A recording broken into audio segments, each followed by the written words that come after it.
Look, all I'm saying is that Death Stranding isn't the only game in 2019 that has a pissing mechanic.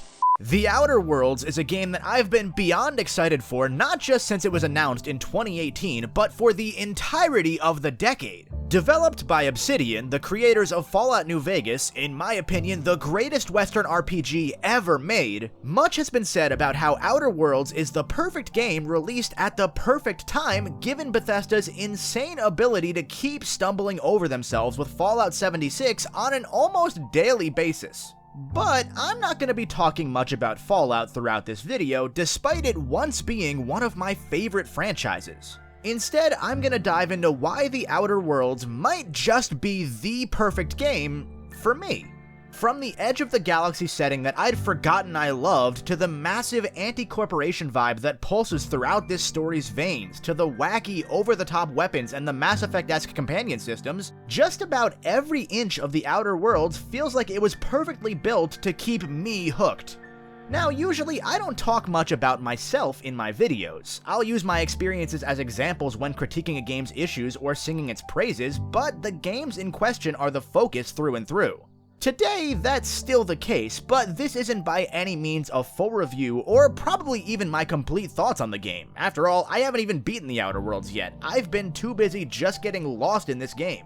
Instead, this is going to be me giving you my unfiltered take on what I've seen thus far and why it appeals so much to me personally.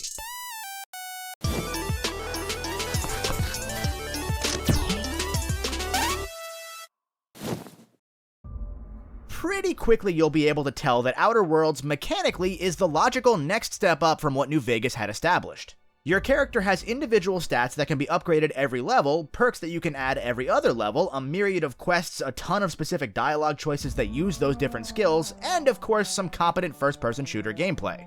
But it caught me off guard how many small improvements Outer Worlds has. Ones that when I saw them, I immediately thought, how wasn't this a thing before? For example, as you experience the game, you'll be put into situations where you can add a flaw to your character. Some sort of situational debuff that you will permanently equip to your character, but will be offset by giving you an extra perk to use. My character so far is afraid of robots and keeps breaking his legs from falling too much, but I offset that by giving myself a higher carrying capacity and extra critical hit damage. I love this system, and the several times that flaws popped up throughout my dozens of hours with the game already, I've had to sit back and think for a moment, is this one worth the debuff? Do I really need that extra perk? It's an awesome wrinkle that lets you play even more in the role that you're setting up in your head for your character. Additionally, as a way to make the game more accessible to newer players, your skills are lumped into categories. So up until skills hit level 50, you'll spend a single point to upgrade the whole set. No longer do you have to wonder which skills are crucial and which ones you can skip, and no longer is there just one speech stat that is essentially a requirement to beat the game. This one's been broken up into persuasion, intimidation, and lying, and even better, all of these and every other skill has a combat bonus as well as its regular non-combat ability. For example, my intimidation stat being so high means that my character will scream insults at enemies and scare them out of attacking for a short while. But the thing that I love more than any of these pieces by themselves is that when you put it all together, you'll find that just about every situation in the Outer Worlds has multiple viable options. Can't lockpick that door because your stats are too low? Talk your way through it. Not a talker? Shoot your way through it. Don't want to be demonized by an entire group for shooting your way through it? Pickpocket the key. Outside of an incredibly small handful of situations, Obsidian made sure that you're almost never pigeonholed into a certain decision. To vaguely discuss one option while still trying to avoid spoilers, there's an entirely optional questline that runs throughout an entire world where you can help a community of bureaucrats win a war against a religious cult, help the cult instead, overthrow the cult's leader to weaken them and then wage war, or, get this Fallout 4, broker peace through the group's shared experiences and through your actions. Every choice you make feels like it matters and can have consequences. Helping one group can damage your reputation with another. Shooting your way through everything is an option, but it's optional.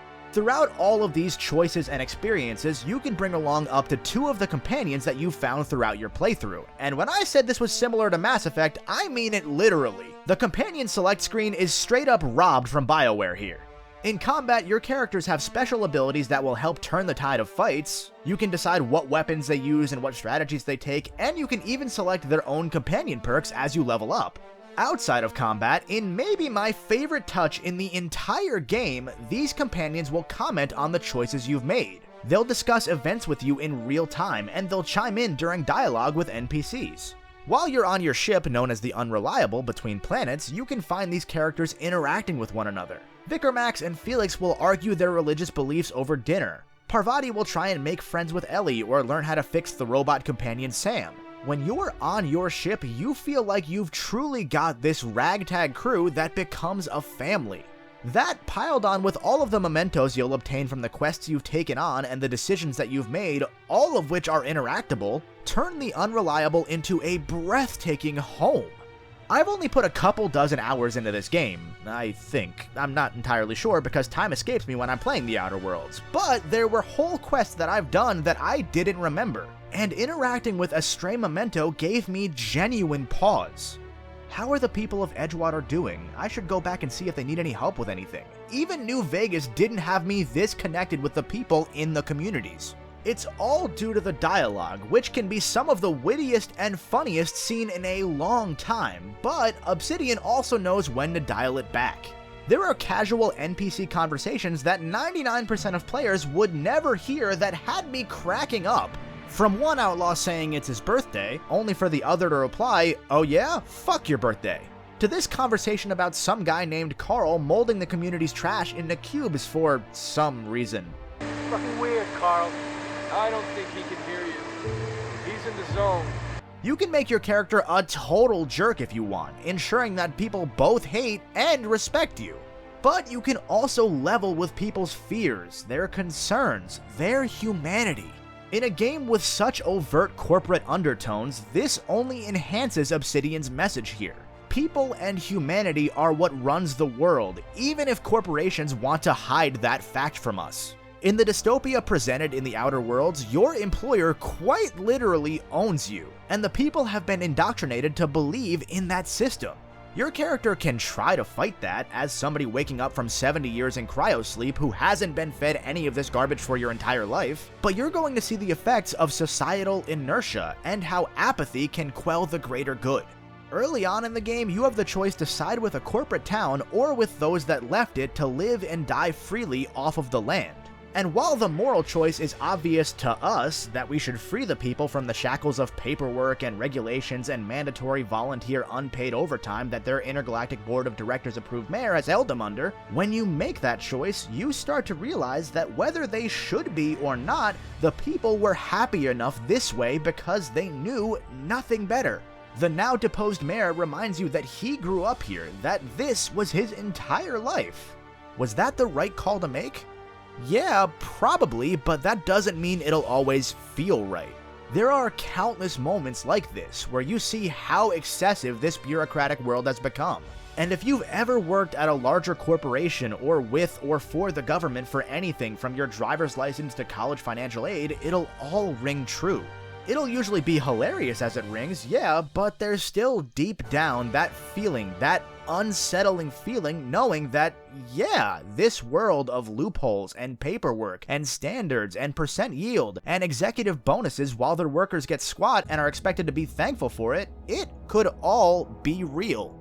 There's another bit early on involving a guy that killed himself, where you learn that suicide is illegal because it's damaging company property, and that people have to rent their burial plots from the companies they work for. If they can't afford it, either their family or the rest of the people are forced to foot the bill, or you're dug up right then and there and thrown in the trash.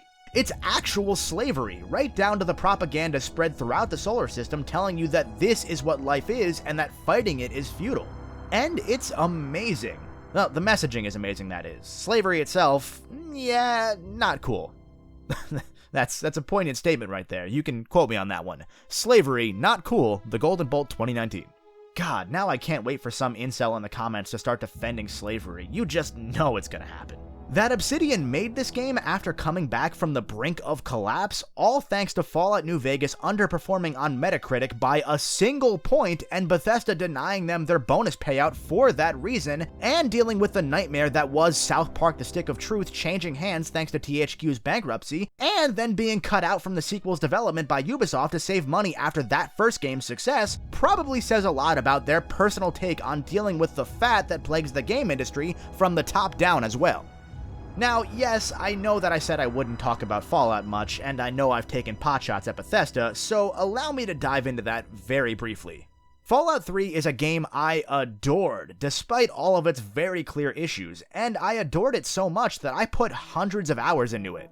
Despite a bumpy start with New Vegas, where I expected Fallout 3 and got something much different, it's, despite its bugs and the crashing and the softlocks and the issues, become one of my favorite games of all time. A game into which I put close to 1,000 hours, and again, in my opinion, the greatest Western RPG out there despite all of those flaws. Fallout 4 was the game that pushed me over the edge into buying a PS4. Its very announcement is what drove me to say, yep, I don't need to see anything else, just inject it into my veins right now. After hundreds of hours into Fallout 3 and even more hundreds of hours into New Vegas, I put, I think, 40 hours into Fallout 4 before I realized that it only pretended to be fun. That my choices absolutely did not matter, and that Bethesda once again oversimplified one of its RPG franchises for the sake of mass appeal. That's a very fair choice to make. Why be elitist and make an RPG fans RPG that's gonna sell a couple million copies when you could lighten it up a bit, make it more accessible, and have it sell 15 million copies? In doing so, though, Bethesda lost what made Fallout, Fallout. For example, this is a thought that I've heard shared by many others, but the series mascot Vault Boy's very existence was meant to be a satire of 1950s commercialization. And here we are in 2019 with Vault Boy unironically selling freemium apps, a monthly subscription service for an unfinished game, merchandise, and so much more. There's certainly a comparison to be made between Vault Boy's far more subtle satire and the Outer Worlds mascot Moon Man, drawn by potentially the exact same people that originally designed Vault Boy, looking just absolutely horrifying, with his strained eyes and his pained expression painting an unsettling portrait of limitless marketing greed. But I don't want to spend too much time on that comparison because I think it's a disservice to the Outer Worlds to compare it to a franchise that, thanks to the existence of the Outer Worlds, I would argue is now irrelevant. After all, Bethesda clearly has no clue what the franchise is meant to be at this point, and Obsidian, in making the Outer Worlds, has done the unthinkable. I believe Jim Sterling said this first. In 2019, unimaginably, Obsidian released a video game for $60. No season pass, no GameStop or Amazon exclusive pre-order bonuses, no $200 ultra limited special edition release with a statue or some cheap frills, no DLC announced prior to release. Obsidian made a video game, and publisher Private Division published that video game. That feels so strange and yet so good to say. And beyond that, it feels so odd that an RPG respects your time as much as the Outer Worlds does. The main questline can be as short as 15 to 20 hours depending on if you just want to run through things, and your level cap is only level 30. For reference, I spent probably close to that much time and gained most of those 30 levels just on Monarch, one of the system's 13 levels. From landing at the dangerous, abandoned landing base simply because the game wanted to warn me that it was dangerous, and I wanted to prove them wrong, I walked and shot my way through hundreds of raptidons and mantisaurs, through sulfur fields and marauder camps, using only an empty map as my guide through this insanely hostile moon. And then, after the whole trek across the map, I realized that unlike the other areas up until this point, Monarch was one connected map, and that I'd walked all the way to Stellar Bay, where my original objective was supposed to be. And then I did it again, fighting through the map and exploring every nook and cranny on the way to Fallbrook. In this one area, there were several different factions that had several different opinions of me that I could influence through several different quest lines at any given point. And inside every one of those nooks, around every corner, without fail, there was something to discover. Early on, I crouched under some rubble to what I thought would be just a dead end, and I found a body, with loot, a note explaining what happened, and the story of an intergalactic colonist who simply didn't make it. There were hundreds of these experiences so far, and I think I'm maybe halfway through the main quest line. Moreover, every one of those quests, whether it's in the main quest line, it's a companion quest, a side quest, or even a much lower level task, all of these by the way are separate categories for quests so you know which ones are important, has a detailed log describing what you've done, what your goals are, and what your options are. In a world where your time is valuable, where you might put a game down for a month because something else came up or got in the way, this is invaluable. Like the rest of the game, even these descriptions that maybe 5% of players will ever read can be witty and make you laugh. For a progressively higher fee, you can tinker with your weapons, increasing their damage output so that you can carry lower level weapons throughout the entire game if you so choose. If you want to change up what you've done with your character, or your character's focus, or anything, at any point you can do a full respec on the unreliable, reworking your skill allocation, your perks, all of it for a small fee. All of the useless loot that you pick up throughout your adventure will be sorted automatically into the junk folder on your inventory, and it can be sold all at once by holding a single button so that you spend less time in the game's sometimes Byzantine menus and more time out in the world. On almost every level, Outer Worlds makes sure that it's a convenient game that's worth every moment you put into it, whether you want to make that just a dozen hours or over a few hundred. That's not to say it doesn't have its own issues, of course. While I say the game is perfect for me, it's certainly not flawless. From the lengthy load times to the inability to favorite specific weapons or gear to make sure that you don't accidentally sell them, to the lack of a buyback option in the vendor menus if you do happen to do just that, to the rather underexplained inventory management, or the fact that you can't open doors or take items while reloading because they're set to the same button, or the fact that you can't fast travel from an interior, which means that you'll have to go through a double loading screen, to there being some quests that ask you to jump back and forth between an interior and an exterior to signal the passage of time, meaning more double loading screens instead of just skipping that whole process. There are a bunch of small annoyances.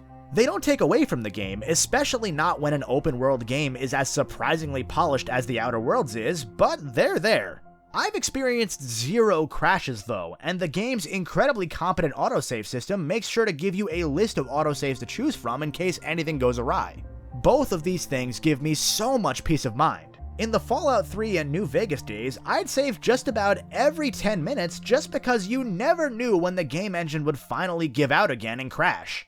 Considering the game's tiny font size is already being addressed after fan complaints, I have no doubt that some of these will be tweaked down the road either, which is a great feeling to have. And I haven't even talked about the weapons that much, like how I've run around with a shrink ray and a mind control gun that turns enemies against each other, or the fact that the game straight up has a hologuise device. With the huge megacorporation vibes, interplanetary exploration, the humor, and the amazing weapon variety, this may as well be a first-person RPG version of Ratchet & Clank in my eyes. And I'll never get enough of that. This game is so good! I don't want to gush too much about the game though, so I'll end with something else that I don't talk about too often. When it comes to playing video games nowadays, I'm usually left with a choice. Do I record this game and turn it into a video, or do I play it for fun and put off whatever my next video project is for the sake of entertainment? Between my personal life, my schooling, my day job, my other day job, this, and everything else, I don't have a lot of time to dedicate to games anymore, so most of them end up becoming video projects. This is a conundrum that I've heard countless gaming YouTubers discuss over the last few years, creators ranging from a couple hundred subscribers to a couple 100,000. The Outer Worlds was originally going to be one of those games that I would not record, one that I wanted to experience just as a player, rather than worrying about playing it a certain way to ensure that the footage that you see in this video is the most entertaining. After all, if I dare show footage of my first few races in Crash Team Racing, or if I don't win in every clip that I show, I'll get 100 comments saying that I'm bad at the game and therefore my opinion doesn't matter. If I don't show the perfect kill in Bloodborne, or if I leave in a clip where I missed a few shots because I wasn't 100% focused on providing the most engaging footage, I'm accused of being phony. None of these things particularly bother me, mind you. I usually laugh at the garbage comments I get, send them to some of my friends, and we contemplate how sad somebody's life must be that they're going to write 30 paragraphs about how I'm an idiot. It's flattering, if anything, but it's something that I and every other YouTuber out there has to keep in mind when we're recording footage, when we're writing a script, when editing. If we're not 110% perfect, we will hear it.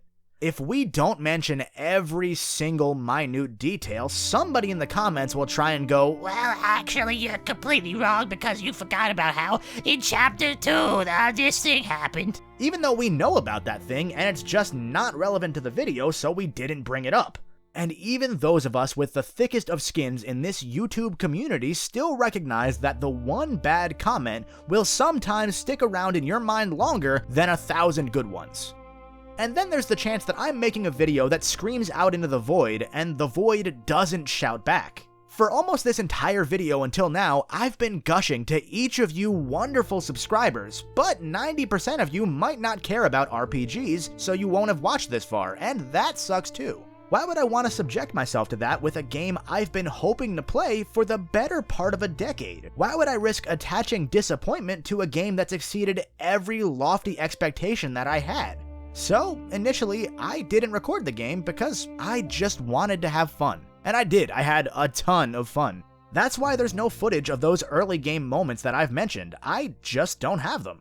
And slowly, as I've worked on other video projects that you'll be seeing in the coming weeks and months, my mind has drifted to, man, there are so many things in the Outer Worlds that I want to talk about. Even while working on this very video, when trying to get some of that picture-perfect footage so that every single second of this video is lined up perfectly with the words that I'm saying, I spent several hours unwilling to leave Monarch because I just wanted to experience the game.